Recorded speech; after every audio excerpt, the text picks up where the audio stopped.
Hey there, it's Dr. Brandye. Welcome, welcome, welcome. Oh, guys, it's Wednesday. Happy Wednesday. We made it to the middle of the week. Happy hump day. Happy hump day. All right, all right, all right. Let's see who's going to jump on tonight. Oh, hey, cousin. Hey, Tamika. So glad you can join us tonight. How you doing? How you feeling? I'm a little tired. I um I actually just got home not too long ago, so I'm kind of rushing. Today was a different day than it was yesterday, in terms of all the patients and stuff that was going on. So I got out of the office a little bit later, so here I am. Okay, I'm glad you're doing fine. Good, good, good. Still doing okay with all the kids and being on lockdown, right? I don't know. I don't know. Today it might have been better to be at home with kids. I don't know. I don't know. Hey, Greg, thanks for jumping on. So glad you could join us. I think, you know what? Yesterday, I had some people who were watching by the watch party, and I forgot to look over and say hey and shout you guys out. So thank you, Greg, for jumping on and waving. I saw that after the fact, but I wanted to make sure that I corrected that tonight. So thank you for joining yesterday and welcome back today, right? All right. So I'm turning to the other side because I am working on trying to start that watch party stuff again. And you know me and technology. Some days it's good and other days not so much. So we will make it happen and do what we can do. All right, so let's do this. We're going to start the watch party. And we got that way already. And let us start. All right, cool. So how are you guys doing? How are you doing? Happy Wednesday. It is our Wellness Wednesday today, as well as Hump Day, because, yeah, every Wednesday we make it to the middle of the week. That is an accomplishment, right? There's so much happens between the weekend and Wednesday. And this week, like I said, has been a little bit different just because of all of the things going on with COVID-19 and, you know, people trying to figure out, are they at risk? What do they need to do? All those things. So, you know, this week has been probably a little bit more stressful than usual week. So just happy to be here. Happy to join with you guys. Oh, hey, Terrence. Thanks for jumping on. So glad you could make it. So I'm Dr. Brandye, board certified OBGYN and women's libido coach, and I teach women how to feel good in and out of the bedroom and how to get their sexy back. And who doesn't want to get their sexy back? If you lost it, I know you're trying to find it. So, you know, you're in the right place. If that's you, you're in the right place. Tonight, what I wanted to talk about is something that actually came up in clinic today. And it was around low sex drive, sexual desire, all that stuff, right? I had, I think, 4 patients today who I was talking about this and things surrounding, you know, female sexual dysfunction and things like that. So I wanted to jump on and just talk tonight about what is and what isn't normal with low libido or low sex drive. So, and in this time that we're in right now, it could be a trigger and something that makes you more prone or makes you have some issues with low libido. So that's the other reason why I wanted to talk about it, because it's part of our sexual health. We are sexual beings. Humans in general are sexual beings. And, you know, if we're not having sex, if we're not desiring sex, that can be a red flag. Not so much that, oh, it's just a sexual thing, but that there may be some underlying issues that are contributing to what's happening.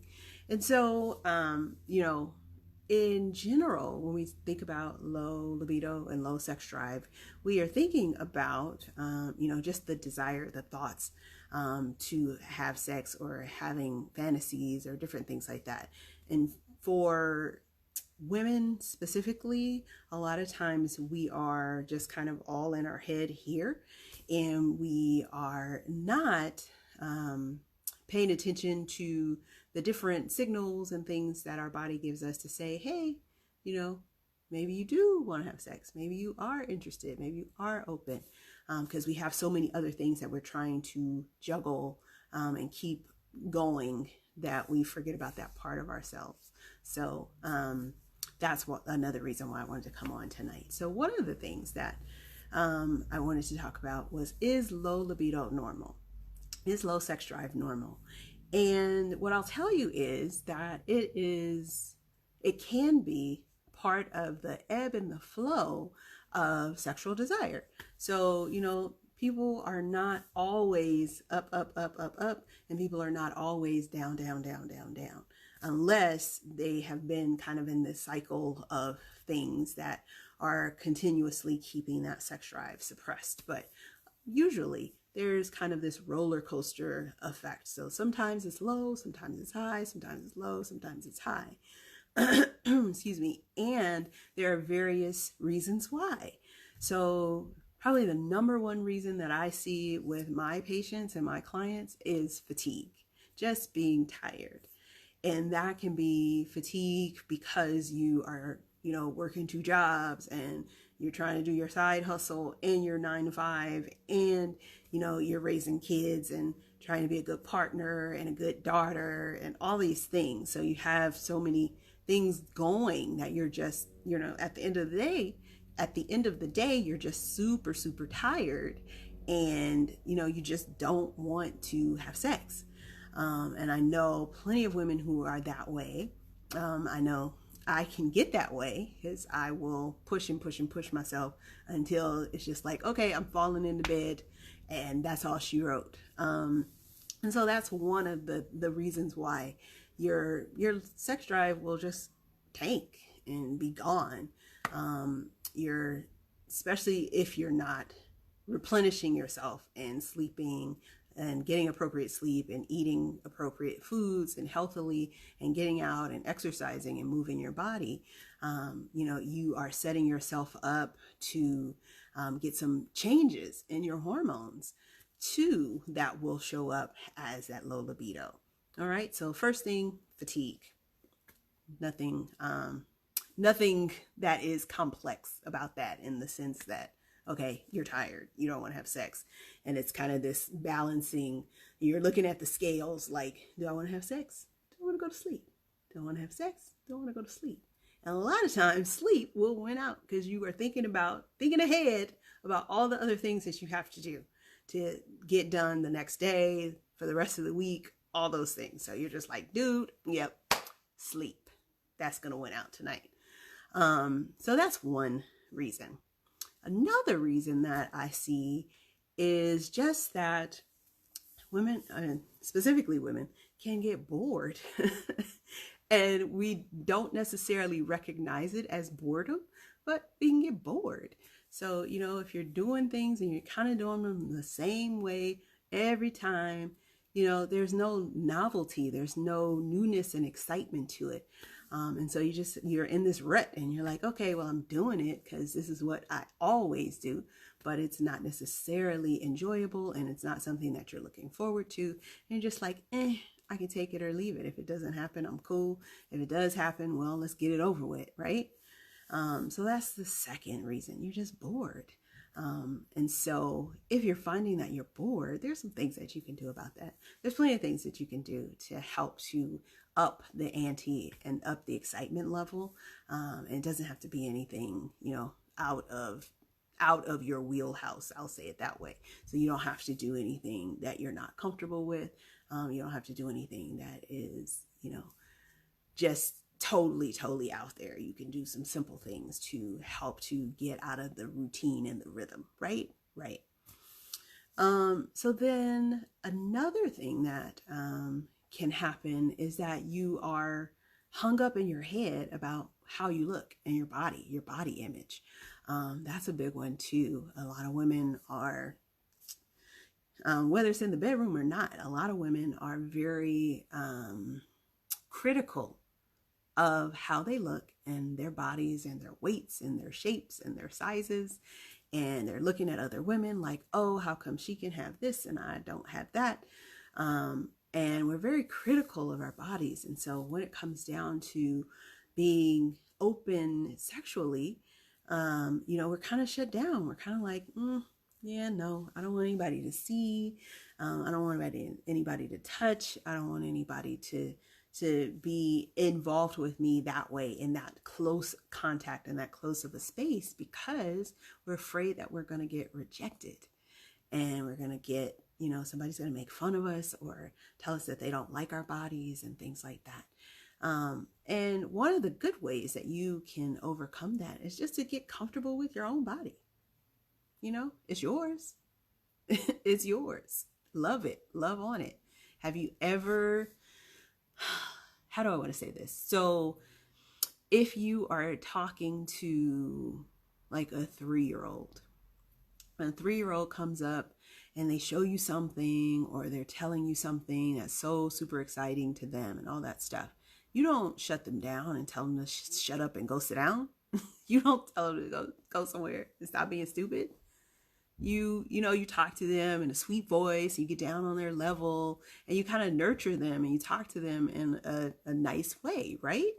So that's the same way that you need to talk to your body. You need to talk to yourself and tell yourself, you know what? I love you. You are me and I love you. And embrace your curves, because, depending on where your curves are and how curvy you are, there are some people who are looking at you and are jealous of your curves. So, love on yourself, love your body. So those are some of the things that can show up when it comes to libido issues. You're just so tired that you can't even think straight and you're like, yeah, sex, whatever. You are bored with what's happening and you're like, yeah, I can take it or leave it. Or you're just not comfortable with your body, not comfortable with who you are and how your body shows up. So those are some of the things that I wanted to talk about tonight. And then specifically, I had a patient today who was talking to me because she was okay with the libido issues, but she just wasn't able to climax anymore. She was having trouble with that. And if you're going along and you're okay and you can do that, and then you're not able to, that can be a pretty jarring experience. And so, just talking to her and getting her story and what was going on, we identified kind of where the things had gone off the rails, so to speak. And I gave her some tips and things that she could do, things that she could try. But, there was definitely the physical part of it, because there are certain medical conditions that can make sex a little harder, just in terms of being able to lubricate, being able to have sensations, things like that. And she had a couple of medical conditions that we had to talk about in terms of, okay, keep these under control. Otherwise, they can damage your nerves and you really won't be able to have an orgasm. But there was also the mental component to it.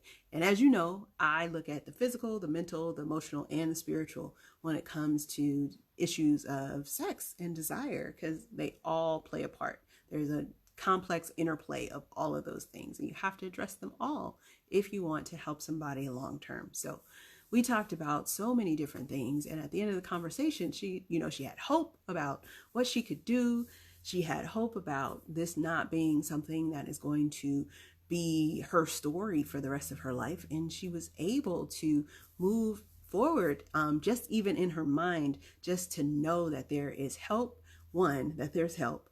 2, that this is not permanent. And 3, that she could get back to a wonderful and vibrant sex life. So I was excited that I got to talk to her and the other women that I got to talk to today as well. So let me know what you guys think. Are any of these things kind of surprising for you to hear? Did you have ever any experiences with your, your libido going up and down, or is it all the way high? Is it all the way low? Let me know. Let me know what you think. Let me know what your experience has been. And then while we're waiting for the comments, just wanted to thank you guys for watching and for hanging on and hanging out. Like I said, this is Wellness Wednesday, so I wanted to bring something to you about how you can have your optimal sexual wellness. And I think part of that is answering the question of, is a low sex drive normal? And the answer is, it depends. That's the answer. It depends. It depends on what's going on and where you are, what's going on around you, especially now with this whole infectious thing, with COVID-19, and with everybody being kind of stressed and anxious and things like that. That also can affect your libido and make you just not want to connect with anybody and make you not want to be open because you're so nervous and scared. And so, what can you do about that? What are things that you can do about that? Tamika said that hers is high. All right. Well, that's good. So you don't need my help. You're doing good. Hey, Dr. Ferlandi, thanks for joining. We're just talking about low libido and if it's normal or not. And we're just hanging out. We're talking about what our experiences have been. I asked the question, has your libido been high? Has it been low? Is it kind of that roller coaster that where it ebbs and it flows? And yeah, we're just having that conversation.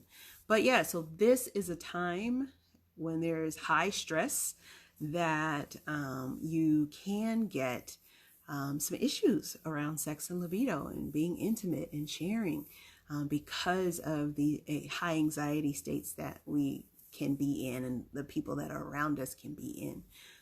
But definitely the first step is being aware and knowing where you are in that process and not trying to, sugarcoat it or stuff it or any of that stuff. You want to acknowledge it and bring it to the forefront so that you are able to deal with it and process it.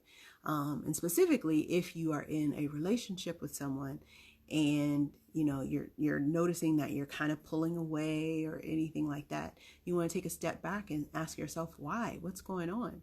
Sometimes it is things that are going on inside yourself. You may be lacking confidence. You may be feeling, down. You maybe didn't get that promotion, or things didn't go your way, on a certain project or things like that. It can be kind of internal things. But then it also could be external things like relationship issues and dynamics, unresolved issues, resentments, bitterness, things like that, that can also, come up. And it may not come up consciously in your mind, but it can come up subconsciously. And then when you're thinking about engaging with that person or being close to that person, it's like, no, I don't really want to. Yeah. So, all right. Dr. Ferlandi said that hers is high now and she hopes it stays that way. Me too, Dr. Ferlandi. But your girl got you. If it goes down, I got you, girl. Don't trip. And then Tamika said, even though mine's is high, some of your topics have helped me a lot. I'm glad. Because even with it being high, you definitely want to nurture it because you want to make sure that you keep it there. Because that is a high vibrational state. That's kind of where you want to be to optimize who you are as a person and optimize who you are and who you show up as in all your relationships and all your capacities and all your roles, not just with your partner, your intimate partner, and not just in the bedroom. So good. I'm glad that you are, you're being helped by some of these topics. Thank you for letting me know. Dr. Ferlandi said, relationship issues can definitely decrease your libido. Girl, yes. Speak on it. Speak on it. Yes. So, there's so many different things that can contribute to low libido. So a lot of times it's not a one stop, one shop, one fix thing. It's a faceted approach to what's going on. And that was one of the things that I had spoken to my patient about. It was just like, okay, what's going on? These are the things. All right, so first I want you to start journaling. I was like, second, I want you to, get into counseling. Because sometimes the issues that we have going on, we need an objective person to talk to about them. Somebody who's not going to judge you or your partner or that situation, but just kind of listen objectively and be that sounding board for you. And then kind of reflect back to you what it is that you are saying and seeing, and excuse me, and give you the opportunity to be able to change your perspective, give you the opportunity to see things from a different perspective, and usually a higher perspective, because sometimes we get all right here and all we can see is right here, and we really need to see here so that we are able to maneuver and make decisions and do things that are in our best interest, as opposed to just being here and like, I just want to get out of here, I just need to get out of here, and being all anxious and then jumping out. So definitely. We talked about journaling. We talked about counseling. We talked about her communication with her partner. Because sometimes when we communicate with our partners, we are doing it from a place of, you're not doing, I don't like with this, I'm angry, I'm disappointed, as opposed to coming to the space and saying, you know what, this is what I'm noticing, and it's making me feel this way. And I just wanted to talk with you to let you know that that was what I was feeling and that's what I was thinking. And then, ask, is that what you're trying to convey? Is that what you're trying to put forth? And definitely that opens up the space for, one, vulnerability, two, conversation, so that you can make some changes. And that comes in handy, especially if you're bored. Because you don't want to just come to your partner and be like, dude, I'm bored. I can't. I'm bored. You want to be able to have a conversation and do it in a way that doesn't turn your partner off or make them defensive, right? Because that is not good. If you make them defensive, you will not get what you want. So you have to come at it from a different mindset and a different strategy, so that you are creating harmony instead of discord and chaos. So, I think that's it. That's all I wanted to talk about tonight. Was that good, guys? I hope I gave you enough. Do you have any questions? Throw some questions in there if you have any. And yeah, otherwise, if you don't have any questions, I am going to leave you for the evening, and I hope you enjoy the rest of your evening and stay safe as you are practicing your social distancing, aka your physical distancing, because you don't have to disconnect from everybody socially. You just can't be in close proximity with a lot of people. So, just practice your physical distancing, but still, FaceTime and text and call and all that stuff, so that you stay connected to the people that you love, right? All right, guys. Well, I don't see any questions, so I'm going to let you go. I'm Dr. Brandye, board certified OBGYN and women's libido coach, and I teach women just like you how to get your sexy back and how to feel good in and out of the bedroom. If you're catching this on the replay, please hit #replay. If you have any questions while you're catching this on the replay, throw them in the comment section. I will circle back around and I'll answer any of those. Also, if you are listening and you know someone who would like to hear this message, go ahead and share the video. If you know someone who needs some help in this area with low libido, low sex drive, arousal, things like that, not being able to orgasm, definitely you can send them my way. And by way of my, you can send them by way of my scheduling link. So drbrandymd.com. That's DRBRANDYE.com. And then I just want to let you guys know, I forgot, almost forgot. So glad I remembered right at the end. On Friday, I have a special announcement.